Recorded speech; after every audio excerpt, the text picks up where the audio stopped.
Maintenant, on va parler des améliorations que j'ai faites sur ce camion.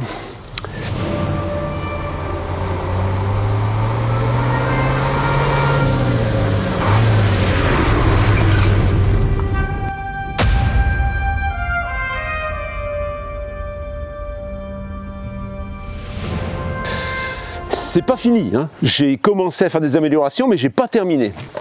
Alors déjà, en tout premier lieu, dans le réservoir, j'ai mis du Mecaren, du C99. J'ai pas fait mon plein complètement, mais le gasoil que j'ai mis dedans, j'ai mis du C99. On verra ce que ça donne. J'ai pas de recul au niveau de la conso, hein, puisque j'ai pas parcouru assez de distance. Je ferai de toute façon un test avec et sans. Je vais rouler complètement d'origine, hein, avec le carburant comme il est. Je ferai la vidange avec du P18, C99 pour le carburant. Enfin, je vais faire tout ce qu'il faut pour essayer de consommer moins. Et j'ai même l'intention de monter un kit pour rouler partiellement avec de la flotte. Il y en a plusieurs, il y a Eco quelque chose. Enfin, j'en parlerai au moment venu, il faut que je les contacte. Et je vais essayer d'adapter un kit comme celui-là sur ce camion pour voir un petit peu si on arrive à gagner quelque chose. Ça nous fera une information à tous. Je sais qu'il y a des pour, il y a des contre. Moi, personnellement, je l'ai essayé sur la Volvo. C'était un kit du bled, hein, franchement, du bled chinois. Hein. Qui est vendu par des Portugais, qui constitue un kit avec plusieurs éléments qui est vraiment de mauvaise facture, et du coup la rouille elle sortait de partout. Ça n'a pas duré très longtemps, j'ai pas amorti mon achat, hein. Mais par contre ça fonctionnait. J'ai vu vraiment au niveau de la consommation quasiment 2 litres de moins. Il y en a qui vont dire oh bah, si ça se saurait, si les ingénieurs ça se saurait, mais bon, faut arrêter avec ça, hein. Faut pas croire aveuglément tout ce qui se passe. Aujourd'hui on est sur des règles bien définies dont il faut pas sortir, parce que sinon c'est pas bien, hein. Et c'est pas forcément pas bien parce que c'est pas efficace, c'est pas bien parce que ça remplit pas les poches de certains. La première chose que j'ai voulu faire sur ce camion avant toute chose, c'est de changer la démultiplication des longues. Ça a été un gros travail que j'ai fait avec, on a fait avec Michel. Michel est venu, on a déposé la boîte de transfert dans mon garage, hein, parce que moi j'ai plus de place, et ensuite on a monté la boîte de transfert chez lui et on a remplacé ces deux fameux pignons qui permettent de gagner environ 20 km/h. On a déjà démonté cet arbre là, parce qu'on a été obligé de démonter les deux parce que c'est un peu grippé.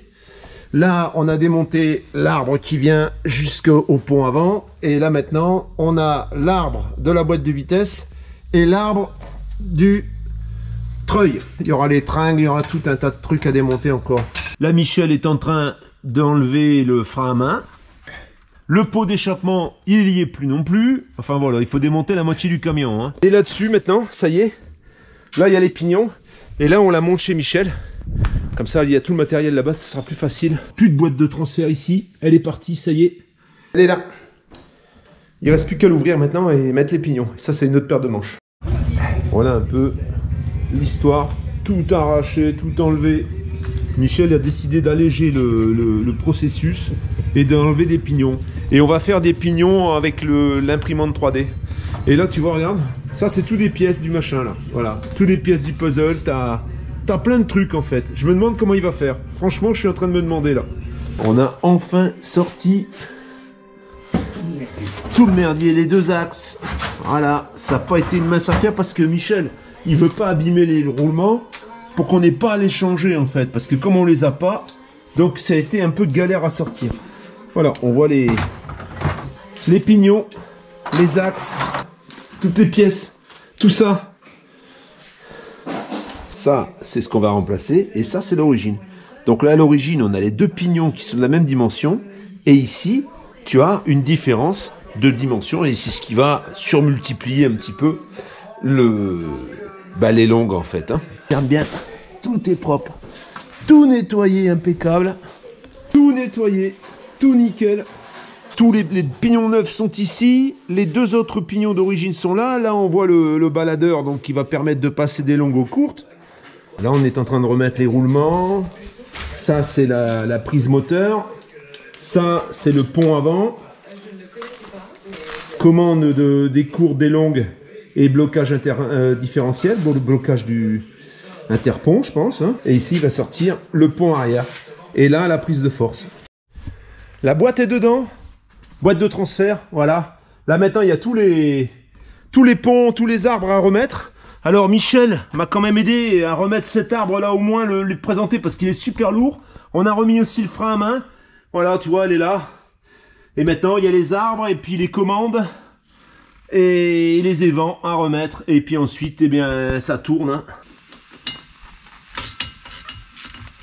Il y a du boulot. Là, je les mets contre. Si en dessous, tout est fini, les arbres sont remis, j'ai dû relever une roue parce que, comme c'est relié ici, la boîte de transfert avec l'essieu arrière, ben, ça tombait pas en face parce qu'on a dû, en démontant, forcément, les pignons sont décalés. Et du coup, j'ai relevé une roue pour pouvoir tourner l'arbre du pont avant et pour pouvoir enfin visser le dernier. Tu vois, il est là l'arbre moteur des deux côtés, l'arbre ici de transmission arrière. On a remis ça, enfin voilà, il y a eu pas mal de petites choses. Et maintenant, je vais me farcir l'échappement.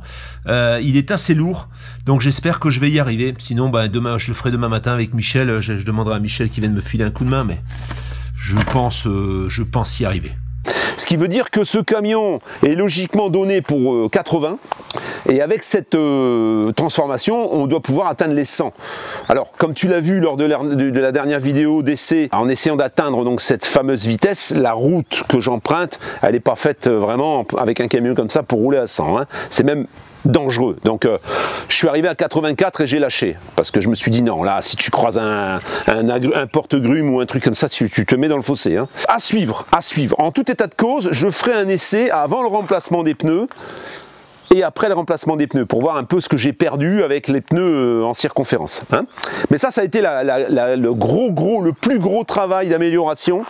Alors aujourd'hui, je viens de faire un tour avec le camion après avoir remplacé le filtre à air. Ça, j'avais pas intégré moi que le filtre à air pouvait en effet être un peu bouché.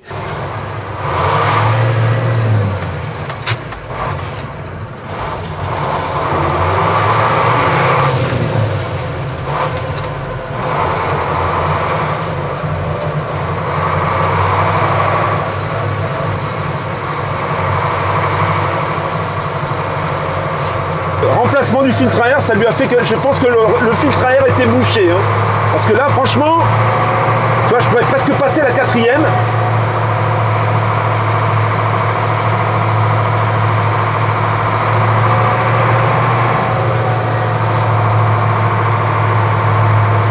Et là, bah là ça va être un petit peu étroit,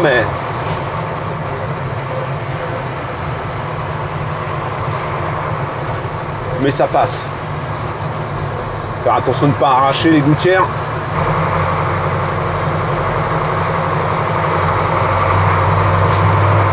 Là je reste en 3 et franchement je trouve qu'il va mieux que la dernière fois. Et je pense que le filtre à air en effet il y avait un problème.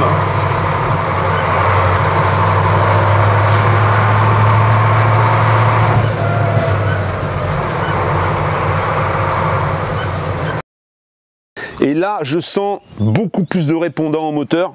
Donc je pense que là, on réussirait à atteindre une vitesse un peu plus élevée, un peu plus tôt. À suivre. Ça, il y aura des essais, il y aura des lives même avec ça. Je pense que j'ai l'idée de faire un live avec un essai en direct. On verra ça. Pour le moment, je me suis cantonné à faire des améliorations de cabine uniquement parce que j'ai toujours pas le document de la FFVE. Alors à ce titre, le 6 juin, le rendez-vous est pris pour le remplacement de cette carte grise en caisse fermée, ce qui me permettra de l'immatriculer. Heureusement d'ailleurs qu'il n'était pas déjà équipé. Quand il aura sa carte grise, à ce moment-là, je pourrai attaquer dans le dur, dans le gras, hein, dans ce qui intéresse tout le monde. Pour le moment, donc je me cantonne à la cabine parce qu'il n'y a rien d'irréversible et si vraiment je devais repasser un contrôle technique ou éventuellement montrer le camion ou refaire des photos, eh bien je ne serais pas trop pénalisé. Première chose qui était un peu enquiquinant, c'est qu'on avait à la fois un siège un petit peu haut et on avait à la fois un grand volant, un volant un petit peu plus grand que celui-là. Dans le même temps, j'avais ces problèmes de direction dus à la fuite hydraulique, donc forcément, et on avait donc les cuisses qui touchaient. En plus, on avait un siège qui n'était pas suspendu, qui était un petit peu comme un des anciens sièges, tu sais, sur des arceaux métalliques. Et la première chose que j'ai décidé de faire, c'est de changer ce siège. Et alors là, ce que j'ai fait, j'ai mis un siège alors c'est un siège adaptable qui a juste une ceinture ventrale mais tout en sachant que la ceinture n'est pas obligatoire. Tu Tu vois, je l'ai gravé, hein. Je pense que si tu as pu le voir dans une précédente vidéo, éventuellement Laetitia, elle est sur Nomad Into the Wild. J'ai gravé le siège pour que ce soit plus joli, et là c'est du Sky, on a les accoudoirs, et on a un siège cette fois-ci suspendu, qui est réglable en profondeur et en inclinaison. Ce qui veut dire que quand je suis sur ce siège, tu vois, voilà, c'est quand même beaucoup plus confortable. Alors pour le moment, c'est ça, on verra par la suite. J'ai pas encore bien déterminé la finition du véhicule, donc à l'intérieur, il y aura de toute façon ici des panneaux de porte, hein, des deux côtés, voilà, parce que là c'est gris, là c'est vert, là ici j'ai enlevé toute la garniture, donc à suivre pour la couleur du siège, hein. Ça c'est pas encore bien déterminé. Le siège, j'en ai pris qu'un. Parce qu'en fait, je voulais voir ce que c'était. Le Sky, la finition, bon, elle n'est pas pire que le siège d'origine. Je vais voir ce que ça donne au niveau confort. Et alors, j'ai l'assise suspendue aussi. Pour ça, il va falloir que je démonte le fauteuil d'origine. Je vais récupérer le support parce que là, sinon, ça va être un petit peu bas. Je le voyais un peu plus haut, hein, le socle. Hein. Et je vais donc adapter l'embase du siège sur l'embase d'origine. J'ai d'abord enlevé ces petits boulons ici et cette petite vis, ça permet de régler la hauteur du siège, tu vois, et je vais enlever celui de l'autre côté. Alors je pense que j'aurai également les supports à enlever. Ça c'est spécialement dur. Je vais prendre une clé de 17. Je pense que je vais devoir enlever au moins une des glissières.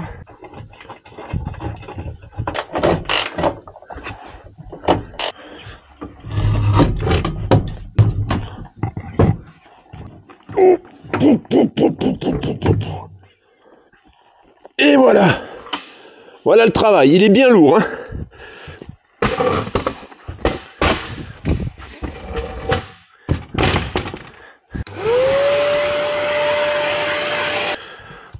Alors, ici, on a 29,5 à peu près.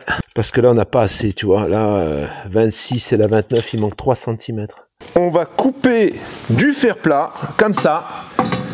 Voilà, on va visser le fer plat sur l'armature et ensuite j'aurai plus qu'à visser le support là-dessus. Et ce sera bon, tu vois, il y a les trous là, il y a des pas de vis déjà.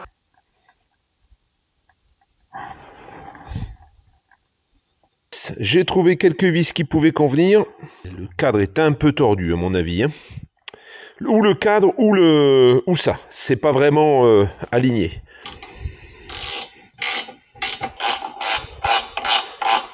Maintenant ça tient, mais je vais quand même mettre des vis ici et là. Par contre, tu vois, ici on est plus ou moins bien, je pense. Là par contre, on est un peu de travers, il me semble, légèrement, hein, de quelques millimètres. Je vais essayer de taper un peu là.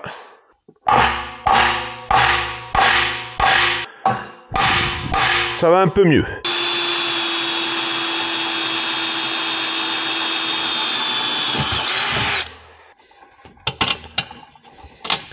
Et là, on est beaucoup mieux.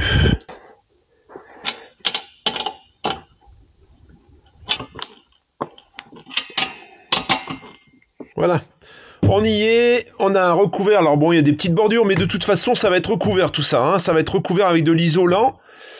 Donc, c'est pas très grave. Ce qu'on va faire, c'est que maintenant, on va poser le socle.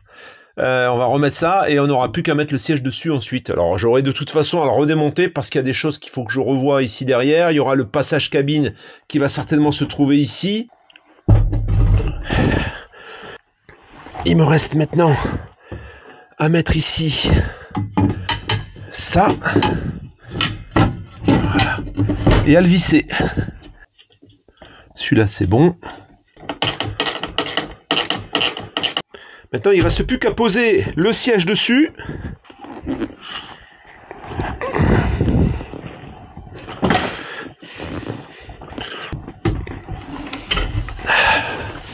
Ça a l'air pas mal, hein, quand même. C'est un petit peu haut, tu vois, je pense pour moi, mais là, j'ai une possibilité de le descendre, donc il n'a pas de problème. Voilà le travail. Donc, j'ai fait la pose donc des plaques goudronnées, hein, avant de ensuite passer l'isolant et le tapis de finition. Le siège donc est fixé sur la platine, comme je te l'ai montré, sur la platine existante, hein, sur le support existant. Donc là, on a la suspension, et là on a le siège. Et ici, bien sûr, ça se sépare. On peut enlever le siège si on le souhaite. Tu vois, j'ai encore de la place derrière, le siège est reculé. J'ai le réglage du dossier et j'ai le réglage pour l'avancée. J'ai aussi le réglage de poids et tu peux voir ici que j'ai réglé sur 90 kg. En tournant cette molette, on peut descendre au minimum à 50 kg. Au moment où je suis assis, déjà, bon, c'est vrai que j'ai le volant, je l'ai un petit peu diminué en diamètre, environ 5 cm. J'ai également rehaussé légèrement le volant parce qu'il était trop bas. J'ai monté une boule, je te montrerai ça ensuite. Tu vois, voilà, là maintenant j'ai la suspension, là j'ai même de la place, je pourrais encore le reculer. Mais là la place est bonne, tu vois, j'ai plus les jambes qui touchent le volant, et ça c'est pas mal. Le deuxième point sur lequel je suis intervenu, c'est le volant. Et là, bon, c'est un volant type camion américain, hein. C'est pas forcément dans l'ambiance. Pour le moment, comme tout est dépareillé, ça choque pas trop. Je trouve qu'il est un peu trop flexible, et puis je le trouve trop grand en fait. Il vient trop près du corps. Donc voilà ce que j'ai trouvé. Alors ça correspond pas du tout au style du camion, mais il va être restylisé, hein. Par contre, la dimension, tu vois, elle est juste un peu en dessous. Et je trouve que ça va être vachement mieux. Et un volant comme ça, ça vaut 159 € seulement. Tu vois, c'est pas très cher. C'est les volants de camions américains. On fait sauter les rivets, tu vois, les têtes de rivets. Et après, il n'y a plus qu'à taper avec un chasse et on enlève. Donc, il m'en reste 2 à enlever. Il y en avait 4.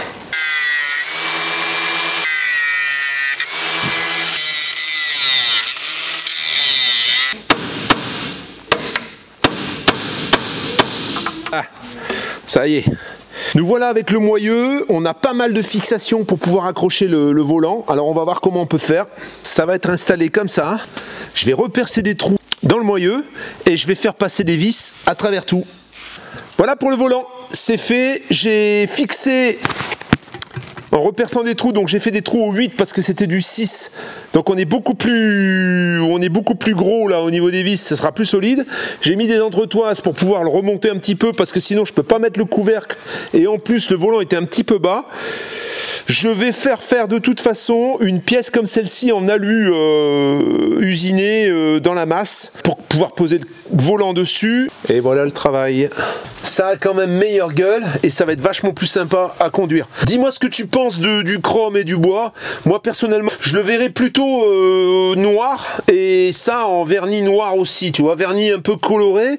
Faire claquer le vernis ici, le faire partir et repasser un vernis légèrement transparent noir.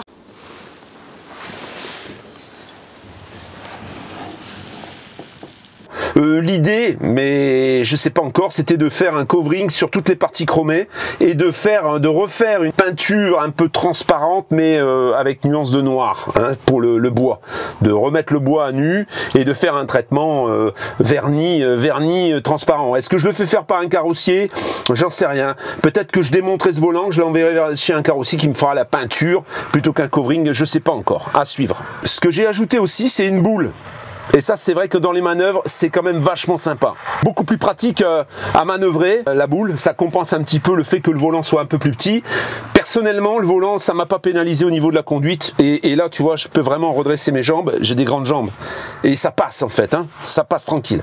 Autre point qui n'est pas définitif, c'est le sol, l'isolation du sol. Alors, comme tu peux le voir, c'est en cours, c'est pas fini, c'est pas fixé, il va venir des baguettes, mais entre temps, je suis un petit peu revenu en arrière parce que tu vois, ça se colle pas en fait, hein. Ça c'est juste posé, c'est du 20 mm, c'est clair que c'est bien isolant, mais ça me convient pas en fait. J'ai posé ce type de plaques goudronnées qui sont ici, qui sont autocollantes, hein. Alors elles ont été sur tout le sol, jusque là ici en haut. C'est des plaques comme celle-ci, tu vois. Il y a un film autocollant. Moi personnellement, pour les former, et c'est ce qui est préconisé par le constructeur, parce qu'il y en a qui disent qu'il faut passer au chalumeau, mais c'est pas des plaques bitumées comme tu les connais. Ça c'est des plaques qui sont autocollantes en principe, hein. Je les chauffe avec un décapeur thermique à 400 degrés, alors je ne m'approche pas très près bien sûr, et comme ça permet de les former, et là jusqu'à présent ça tient super bien, ça colle, donc je suis plutôt content. J'avais bien décapé le sol, j'avais bien nettoyé, voilà, ça c'est ce qui vient en premier. Là-dessus, j'ai acheté une mousse spéciale, spéciale automobile en fait. Hein. Donc c'est une mousse, c'est on dirait du caoutchouc reconstitué. C'est assez dense, ça se découpe. C'est très isolant, je pense. Par contre, voilà, tu vois, comment coller ça sur mes plaques de goudron? Ça m'enquiquine un peu de les coller aussi, tu vois, parce qu'il va forcément en roulant et en prenant la boue et tout, ben forcément il va y en avoir en dessous. Ça va être chiant, va falloir les enlever pour les entretenir. Bon, je pense que je vais enlever ça. Alors je l'ai fait que sur la moitié. Et là-dessus, je mets une feuille de caoutchouc comme celle-ci, qui est assez facile à découper, mais qui est très solide et que je pourrais changer au moment où ce sera usé. Alors j'ai même eu l'idée de mettre une petite plaque en alu au niveau des talons éventuellement pour éviter de les creuser trop vite. Et alors ce que j'ai acheté dernièrement, ça va être pour remplacer donc cette matière. Je l'ouvre parce que j'ai pas encore ouvert. J'ai reçu ça, mais j'ai pas eu le temps. En fait, j'ai tellement filmé le véhicule, je peux plus. Voilà, j'avais pas le temps. Alors voilà, ça tu vois, ça ressemble à de l'Armaflex. C'est autocollant aussi. Et ça c'est pour les sols spécialement, hein, spécifiquement. Voilà, tu vois. C'est matelassé, ça fait 1 cm, c'est déjà beaucoup moins épais et ça ce sera collé. Ça bougera plus une fois collé, tu vois. Et c'est ça que je voulais. Donc j'en ai pris suffisamment pour faire tout le sol. Je pense que je ferai remonter ça un petit peu sur les côtés aussi. Et dessous, donc, je remettrai mon tapis en caoutchouc. Ensuite, comme tu peux le voir, tout est dénudé. Toute la tôle, là, j'ai enlevé toute la garniture qui était pas belle en fait. Hein. Voilà, donc là, qu'est-ce qu'il va y avoir? De l'Armaflex partout que je vais coller. Hein, ça va être collé de partout. J'attends d'avoir fait l'ouverture parce que je sais pas encore vraiment comment elle va se présenter. Je vais d'abord rehausser la cellule et une fois que la cellule sera rehaussée, je ferai mon ouverture, mon passage cabine. Voilà, je vais profiter de cette fenêtre. Hein. Voilà, et je pense qu'il faudra rabattre le siège pour pouvoir. C'est pour ça que je l'ai pris bien rabattable pour pouvoir y passer parce que sinon ça va être un petit peu juste. Ensuite, et ça je t'en ai déjà parlé, c'est la caméra, les caméras. Donc ici j'ai un écran que tu vois, que tu partages en fait avec le nombre de caméras. Moi j'ai 4 caméras et ça me permet d'avoir une vision sur les côtés avec un détecteur d'obstacles, sur l'arrière, détecteur d'obstacles aussi que je peux activer ou désactiver. Donc c'est plutôt pratique. Alors il sera installé ici, il va falloir redémonter parce que forcément je pense que je mettrai une antenne déportée d'ailleurs parce que cette antenne va me gêner un petit peu et ça va rester là et du coup je peux l'actionner avec ce petit boîtier de contrôle en fait. Je l'ai branché directement sur la boîte à fusibles qui m'a été fournie par Auxbeam. On y viendra tout de suite après. Donc je peux couper ici et rallumer. C'est les caméras en fait sans fil. Il y en a une, j'ai mis là au-dessus, mais c'est pas définitif, elles sont magnétiques. Hein. J'ai celle-ci, alors tu vois, je viens de prendre des branches, elle n'a pas bougé. Mais de toute façon, elles resteront pas là, parce qu'au moment où j'aurai rehaussé la cellule, je vais leur aménager un emplacement sur le pan coupé qui sera protégé par la galerie qu'il y aura au-dessus en fait. Hein. Elles sont magnétiques et c'est magnétique des deux côtés. Ça veut dire que tu as un côté comme ça magnétique là et tu as ce côté-là magnétique aussi. Donc tu peux les mettre où tu veux. Et ça s'éteint. Alors le truc c'est qu'elles sont rechargeables. Au moment où j'aurai fait mon rehaussement de cellule, je vais passer les câbles à l'intérieur et tout va être câblé. Il y en a une peut-être que je garderai déplaçable comme celle qui est ici au-dessus. Ça me servira à vérifier la hauteur. J'en ai une à l'arrière tout en haut et j'en ai une de chaque côté pour faire côté droite-gauche. Il y en a certains sur la vidéo que j'avais faite ici, donc sur Nomad Into the Wild, qui me disaient oh, ouais, mais ça la première branche ça dégage. Le but c'est pas de les laisser comme elles sont là. Hein. Voilà, ça va bouger bien sûr. Hein. Le dernier point, c'est ça. Ça ici là-dessus. Alors je ferai une vidéo dédiée parce que c'est pareil, j'ai un éclairage à l'intérieur que tu as dû voir sur un short à l'intérieur du moteur pour pouvoir éclairer la calandre et les ouïes au moment où il fait noir. Quand le véhicule est stationné, tu peux changer la couleur. Là je les ai mis bleus mais j'ai essayé rouge, ça me plaisait pas trop. On aurait dit que le moteur prenait feu. Tout ça, barre à LED de toit, une barre à LED surpuissante, des feux surpuissants. Et ici sur le côté, l'emplacement n'est pas définitif, d'ailleurs ils ne sont pas connectés encore. Des feux pour éclairer les côtés en fait. Ça c'est des gros feux, donc j'en ai un de chaque côté et j'en aurai 2 à l'arrière. Il faut les gérer ces phares. Hein. La gestion des phares se fait ici, tu vois. Alors bon, les autocollants, c'est pas les autocollants d'origine parce que je les ai perdus. Je vais certainement en acheter des plus grands. C'est pour pouvoir repérer un peu les éclairages. Là par exemple j'ai le GPS, je vais refaire des logos plus propres. Hein. Ça c'est pour la barre à LED et ça c'est pour les feux avant. Et tu vois j'ai encore des emplacements, j'en ai encore 5. Le gros avantage d'un système Auxbeam, c'est que tu as le faisceau complet avec les relais, tu as tout. Tu n'as plus qu'à faire passer tes câbles et brancher les fiches. Et une fiche ne va pas sur une autre, si tu veux, donc tu ne peux pas te tromper. Le plus dur, c'est de fixer les feux et de faire passer le câble. C'est ça qui te prend le plus de temps. Le reste, c'est du gâteau, vraiment. Autant pour la barre à LED que pour les feux avant, que pour les feux latéraux. La grosse galère, c'est passer les câbles. J'avais déjà présenté sur mon camping-car, tu peux voir la vidéo ici, des feux que j'ai encastrés dans les... qui te permet de monter pour nettoyer le pare-brise. Hein. Il y avait des espèces de marchepieds. Je les ai condamnés et j'ai mis ces 4 petits feux. L'éclairage en pleine nuit, t'as l'impression d'être en plein jour. Hein. Tu croises quelqu'un et il a les yeux qui pleurent immédiatement. J'étais plutôt satisfait, ça tient bien dans le temps, c'est propre, c'est joli, c'est bien refroidi. Voilà, donc j'ai tout naturellement, je me suis retourné vers eux pour pouvoir éclairer ce camion au mieux. J'appuie ici, et j'appuie ici, et voilà, c'est allumé. Alors c'est très proche de la main, je peux les allumer en roulant, c'est plutôt pratique.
Fais attention de ne pas arracher les caméras sur le côté parce qu'elles sont pas sécurisées. Hein. Je vais faire des arceaux pour éviter qu'elles s'abîment et je vais les mettre certainement beaucoup plus haut. Hein.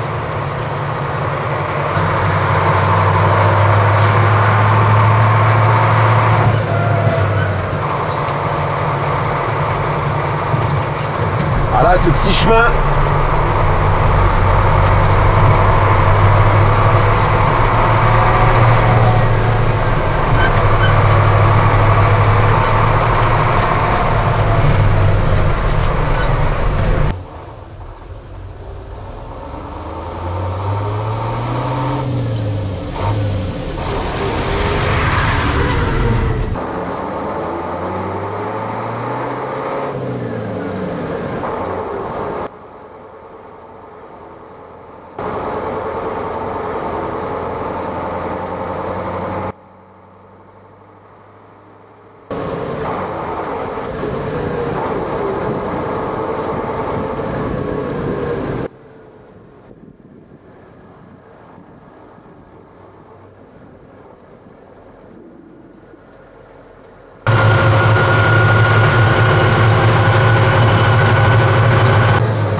Très prochainement, les 6 pneus remplacés par du Michelin en 1400 par 20.